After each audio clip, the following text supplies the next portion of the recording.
Thank you.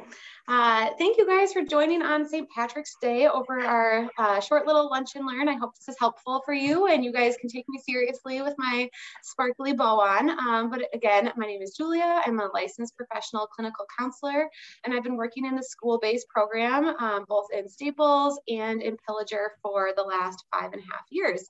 And most importantly, my most important job title is mom. So as you can see from my picture, I have 3 little boys. They are 1, 3, and 5. So I have my hands full. And the reason why I chose this picture, and I want to tell you the backstory, is because everyone's like, oh, what a cute family you have. But the backstory is, as any mom knows, there was chaos behind the scenes. So my oldest son had kicked up sand and it got in the middle kid's eyes and he was crying, and my baby had a blowout halfway through this photo shoot. So any person who has taken family photos knows what a feat it is. And I am right there with you trying to practice these positive parenting strategies because I too am included as a weary pandemic parent. So what we are going to be talking about today is our objectives about why positive parenting is crucial for the long-term health and well-being of our kids, learning this quick, simple little parent acronym that stands for play, authenticity, reframing, empathy, no ultimatums, togetherness, having some practical and actionable tools. Sometimes when you go to a training, it sounds great and fluffy and it's enjoyable, but I want you to walk away with some tools that you can implement for yourself, for your families, or maybe families that you work with. And then some unique challenges of COVID and how we can navigate current parenting stressors. So that's kind of what we're going to be talking about today. So I'll have to tell you, this was inspired and it's based directly off of the book, The Danish Way of Parenting. So I think I got influenced on Instagram somewhere to get this book, and I am just obsessed with it. I want to start a small group or a book club because it makes me super jazzed.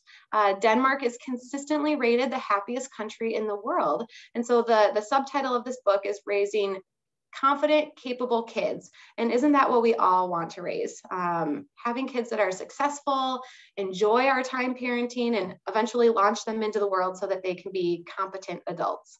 So the 2 authors are both moms. One is married to a husband who is Danish, and then the other is a therapist who practices in Denmark. So they have real life experience mixed with that kind of true educational experience. And there's lots more resources at thedanishway.com if you are interested after this talk. So why is this important? We kind of know the phrase, happy kids grow up to be happy adults. And this does not just magically happen the day a kid turns 18, as we all know. We are building that foundation, long before they are adults. And so having preventative measures and positive family support are protective factors against trauma, against future anxiety, depression, helping them be successful at school, and just overall well-being. Social emotional learning is emerging as a huge need, both at home and in schools. I think we knew this before COVID, but COVID has put an even more of a magnifying glass on it, that we need to be helping our kids with their emotions and their feelings and their social skills. Kids are our future, and investing in a strong foundation has lasting implications on all facets of our community.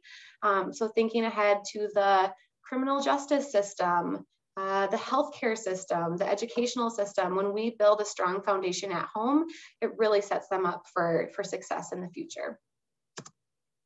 So the first letter in our parent acronym is play. So the quote by Mr. Rogers is, play is often talked about as if it were a relief from serious learning, but for children, play is serious learning. Free play teaches children to be less anxious, just giving them downtime, time to decompress. Kids act and work a lot of things out in their play. You can get specialized training in play therapy. And it really gives them an internal locus of control. So a lot of times, think about when you're a kid, a lot of things are told to you. It's time to eat. It's time to take a nap. You have to go here. You have to put on your shoes. It can be a lot. And when they are playing, they are in charge. They are in charge of what Lego creation they make. They are in charge of what color they choose. They are in charge of acting out little scenes with their Barbies. They get to feel in control, and that's a really valuable skill in life.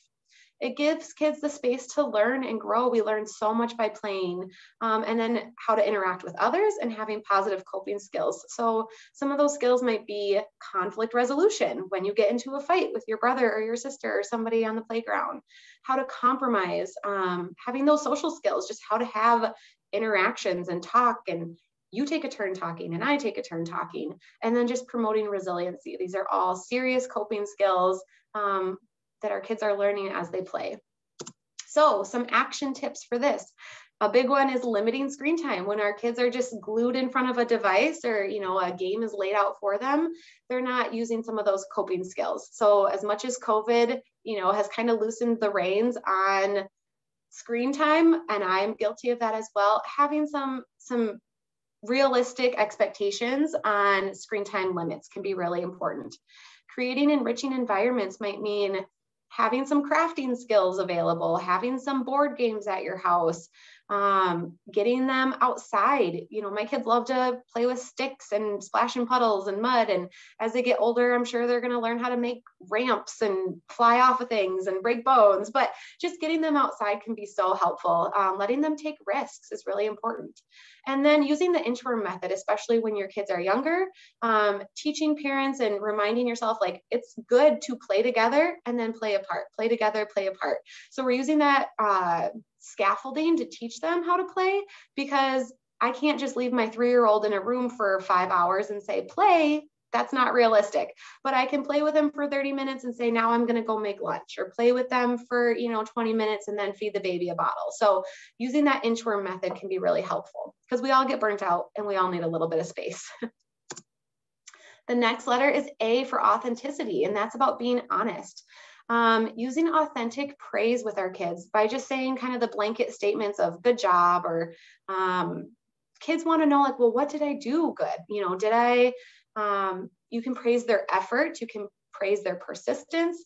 The book talked a little bit about not just saying, like, you're so smart, or like if a kid gets a good grade, because smart can be kind of a fixed mindset, but by praising their effort or their persistence, you're teaching them that you have to learn to grow and be uncomfortable, that is super important. And being honest and open with your kids about if you're struggling with some emotions, or maybe I tell my kids, like, mommy's really tired today and I really need you to be a good listener because I'm tired. That also gives them the permission to tell me when they're tired or crabby, by having an open communication about our feelings. So the more honesty you have, you build trust and respect in your home, and it's a two-way street. So some action tips would be to give genuine compliments to your kids and catch them being good. I know sometimes we can all get stuck in that mentality of, like, we're the police warden at home and we're just barking orders left and right. And that's not fun. But what we pay attention to grows. And so when I notice myself getting kind of in that negative spiral, I will purposefully try to catch them being good and praise them for those things, because they naturally want to please us and will kind of step up to the plate and do more of those things. Again, praising their effort, even when the outcome isn't perfect. My middle son loves to help me with laundry, and it's adorable, but he's horrible at it. There's clothes all over the place. He spills laundry detergent everywhere. But I always let him help me and thank him for being so helpful, even though I might be, cleaning up behind the scenes more of the mess that he's making. So praising their effort. And then sharing about yourself, like being vulnerable about your emotions. And maybe if you're going to a doctor's appointment, or they're going somewhere and they're nervous about, social interaction, say, I've been nervous when I've had to go to the doctor and get a shot, or when I first had my first job interview, I had lots of butterflies in my stomach. So by sharing about your feelings, normalizes them to share about their feelings. Reframing. I thought this picture of the baby was adorable with the sunglasses on, so I'm sorry. But the quote in the book was from Winnie the Pooh, and Eeyore, kind of the grumbly one, says, "It's snowing still and freezing." And then Winnie the Pooh responds, "However, we haven't had an earthquake lately." So the talk last month by Holly was amazing. And I know she talked a lot about, like, our perspective and our attitude, and not being, just super Pollyanna and thinking everything's wonderful when it's not, but being a realistic optimist, trying to see the silver linings, trying to see the good in the situation really makes a difference. The way we view the world matters, and our kids pick up on that. So when we're a negative Nancy and we're just complaining and griping all the time, but when we get mad at our kids for doing the same, you know, we kind of set the stage for that. So checking ourselves first is really important. And kind of the basic therapy model of the triangle is our thoughts impact our feelings, impact our actions. Think, feel, do. And I walk kids through that triangle all the time. So the way we speak about things really matters. They brought up in the book the power of labels. So sometimes as a parent, it can be hard when your kid gets, you know, maybe diagnosed with something that's a challenge, whether it's a health challenge or a mental health challenge. And they brought up in the book, like if your kid has the label of ADHD, we can view that as, oh man, my kid is just such a handful and they're so out of control. Or my kid has a lot of energy and is super creative, right? That goes hand in hand with ADHD.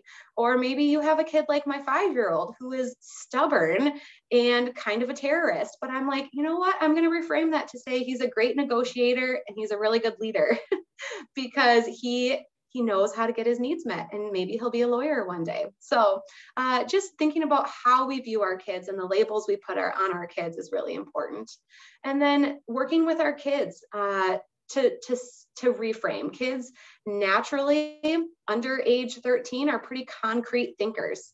They see things in black and white and good and bad. And as parents, we want to help them explore, you know, the whole range of gray in the middle. They could be super mad at their best friend because they did something that was horrible, you know, and maybe asking them like, well, why do you think Susie did that? Or maybe Susie was having a hard time at home, or maybe, you know, giving them some other possibilities to explore the gray so they can see that in others.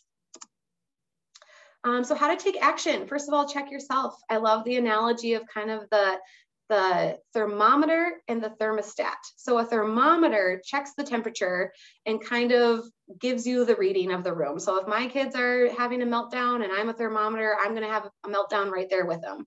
But if I'm the thermostat, I can, as the adult, kind of remain calm, help them regulate, you know, bring my tone down and help put in these skills. And with reframing, it can really be, you know, just checking how much are you gossiping about people? How much are you being negative? Because our kids will follow suit. So checking yourself is a hard part, but what we are tasked to do as parents, using humor, asking questions, and then again, looking for that black and white language, like when they say, I hate this, or I love that, or you always make me unload the dishwasher. I never get to go to my friend's house, saying, oh, really? You know, because I let you go to a sleepover last weekend, and just helping them explore that when they get stuck in that kind of concrete all or nothing thinking. So the E in the parent acronym is for empathy. So it says the best and most beautiful things in the world cannot be seen or touched. They must be felt with the heart, by Helen Keller. So we are wired as humans to be, to seek connection, to seek community, and to be vulnerable. And my favorite researcher on this is Brene Brown. And she has been quoted with saying, we are most afraid to be vulnerable because what we fear most is disconnection. And that is so true. When we show someone a part of ourselves that, you know, we feel a little bit vulnerable, we're afraid they're going to reject us. And kids, more than anyone, have a hard time being vulnerable because they are vulnerable by nature. They need us to love them and accept them and cook them food and get them dressed. And that can be really hard when they may share something scary or hard with us. But if we jump down their throats, you know, that's only going to make them close up more, especially as teenagers. I work with a lot of teens that their parents say, oh, you can come and talk to me about anything.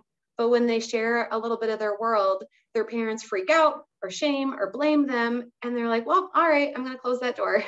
I'll go to someone else. So kind of being able to be vulnerable with our kids, accept their vulnerability, and, you know, keeping your mouth shut sometimes and just listening to our kids is important. Connection is key. And then how to increase empathy in our kids. A big one in our house is just putting yourself in their shoes. How do you think your brother feels when you know, took his toy? Or how do you think so-and-so felt at school when you called them a bad name? So asking them, you know, reverse questions. They talked in the book about how we learn so much through reading. So even if we're not in a situation, when we read our kids stories about different situations, they are still soaking and absorbing in all those, you know, social, emotional cues and learning. So then when they're put in that situation, they may better know how to respond to that. So reading to your kids, and then just having meaningful relationships in your own life. If you keep it kind of surface level with people and don't get deep, naturally our kids will see that as well. And it said too in PET scans that they've done on people's brains, empathy and forgiveness light up the same spot in our brain. So sometimes we're going to have conflict and we're going to have to work past that and forgive people. There are some people that I'm sure you know, like if you wrong them, they cut you out of your life and they're done. But we really have to learn how to forgive, how to teach our kids to forgive, because that builds empathy. So take action, just stopping and thinking about how your kid feels in a situation. Again, I know it's easy to jump into the fix it mode or the teaching mode, but maybe just stop, slow down, listen, think about how your kid feels, even though you think, well, that's not a big deal that you lost that level in your game. That might seem like the silliest thing in the world to you. They worked really hard on that and they've been working to beat that level, and that could be a thing that really stresses them out or makes them upset. And then ask and help them identify their feelings. So, I bet you feel pretty lonely when you didn't get invited to that birthday party, or you must be really mad when you slammed the door. Again, you're still going to have boundaries and expectations, but by just coming up and screaming at them, that doesn't really ask or figure out what's going on. Or I wonder if you feel overwhelmed since you have so many missing assignments, not just getting on their case about it, but asking, do you feel overwhelmed? How can we tackle this? How can we make a plan so you feel like you're working on it together? No ultimatums would be about like picking your battles, which is a hard one. So there's 4 different parenting styles. If you're familiar with them, there's the authoritarian, which is like the dictator. You listen to me, I'm on top, you're on bottom. Permissive is just kind of like the kids rule the roost. Uninvolved would be kind of the mildly neglectful parents. They're checked out. And then what we all kind of strive to be is the authoritative. So you are responsive, but you also have expectations. You're supportive, but there's clear, limits and boundaries. So I kind of call it the too hard, the too soft, and we're all looking to be kind of the just right, the Goldilocks in the middle. So parenting with respect is super important in this book. And they said in Denmark, your answer still might be no to your kids, but you can hear them out. You can treat them with respect because that shows them how to treat you with respect. Avoiding power struggles by giving your kids choices. At dinner, my kids are expected to eat a vegetable and they don't like vegetables. But I ask, do you want peas or carrots? And they'll say, I don't want anything. Do you want peas or carrots? They have a little bit of a choice, but ultimately I win because they will try a no thank you bite of one of their vegetables. And then offering a way out and how to make an action plan. They talked a lot about the book, preparing to set yourself up for success and preparing your kids for success. So this morning I knew I had to be out the door at 7:30.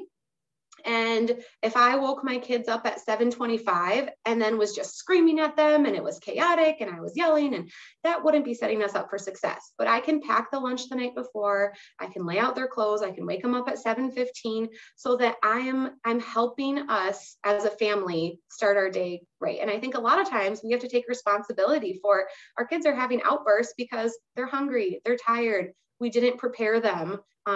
So we are in charge of setting the pace and the tone. So how to take action. Again, a lot of it's coming back. It's not about the kids, it's about us as the parents. What kind of parent are you currently? Would you say you're kind of the too hard, too soft, or where do you want to be? Distinguishing the behavior from the child. So we've all been in those situations where kids are having a complete meltdown and we're just like, they're being rotten, but really they're not. Their blood sugar is crashing. They missed their nap. They, we sprung something on them and they're having a hard time. That doesn't make them a bad kid. They're just having some behaviors. And then follow through. Our kids are like a slot machine. They want to keep pulling the lever to see when we're going to give in or when we're going to listen to them. But as much as you can, try to be on the same page with your partner if you have one, their caregiver, and be consistent and follow through. And the last one for the parent acronym is Togetherness. And I had to look up how to say this word.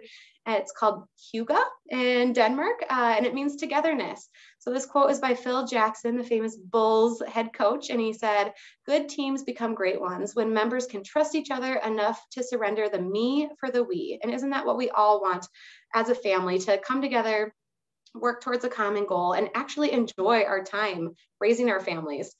So feeling connected gives ourselves meaning and purpose to our lives. We all have stressful, hard jobs, and we want to come home. And even though it is still a hard job, being a parent is a hard job, but we want to feel like it's rewarding and we enjoy our time. We can foster teamwork by working together towards goals, by asking our kids to do chores. Oh, and I just realized my computer is on low battery, so I'm going to plug in super quick. I'm sorry about that. So fostering teamwork by doing chores together, making everyone in charge of a different task.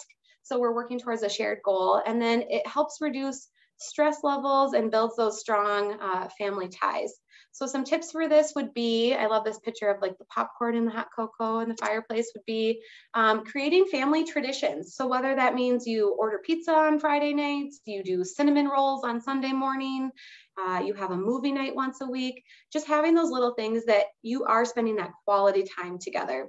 If your kids are a little bit older, you can Google, maybe you write a family mission statement where you have some goals or some shared language that you guys value in your family. Having quality time. We do maybe like once a month, like a blackout day. My kids hate it, but it means like no screen time, no movies, no TV, no phones. But that means for us as parents too, we play board games, we get outside, we have a blackout day. And then it doesn't have to be fancy to be special.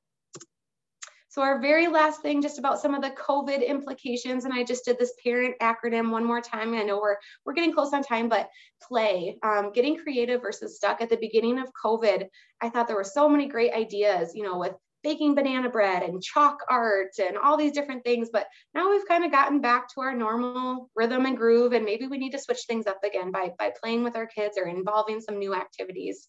Being authentic, so sharing our feelings in an appropriate way, like when we're feeling a little bit stressed, or telling them how we're doing, opens up that communication so they can tell us how they're feeling.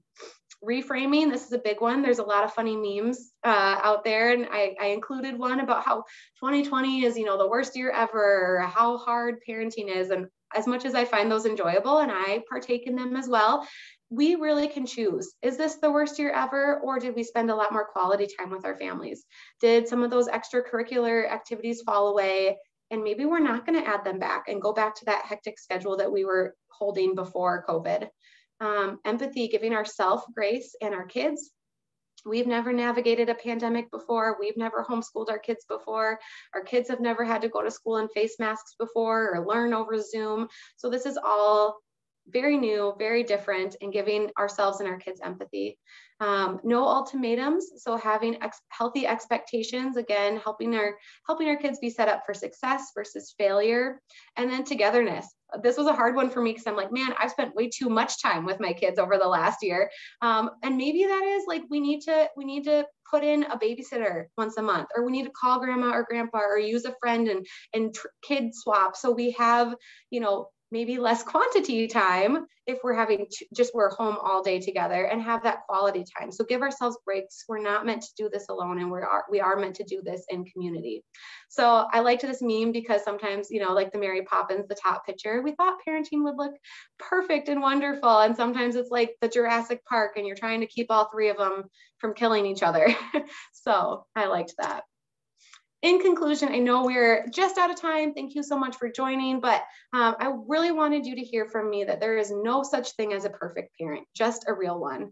That is really soothing to me when I feel like I'm doing a horrible job, but I'm doing my best, and know that you are doing a great job. I think the fact that you are here just shows a lot, and that you're willing to show up and keep trying and keep learning. There is no such thing as perfect, and we're doing a great job. So thank you so much. That's all I have. If we want to open it up for questions or comments. Thank you so much, Julia. So some kudos to you in the chat box. Great information, similar to Love and Logic, which is another avenue that people can learn more about how to communicate with their young ones. If anyone does have any questions, feel free to put in the chat box. If anyone wants to reach out to you specifically, Julia, is there a way they can get in contact with you? Yes, yeah, my email is probably the best way to get a hold of me, and I'll put it in the chat box, but it's jdavick@npmh.org. Perfect. And then as a reminder, we will have this on our website in the near future. And that way, if you did come on a little late, if you just wanted to go back and review this, share it with somebody you know that might find this helpful, you can go on our website. It's growingenergized.org. And then you can find all of our past recorded events. So I think if no one has anything to do, you guys can get a minute back in your day. And thank you, Julia, for sharing this with everyone today. Thank you for having me. I don't have any kids, but I still think this is very beneficial when I'm communicating with nieces, cousins. So thank you for sharing. Yes, perfect. Thank you. All right. Thanks, everyone. Thank you.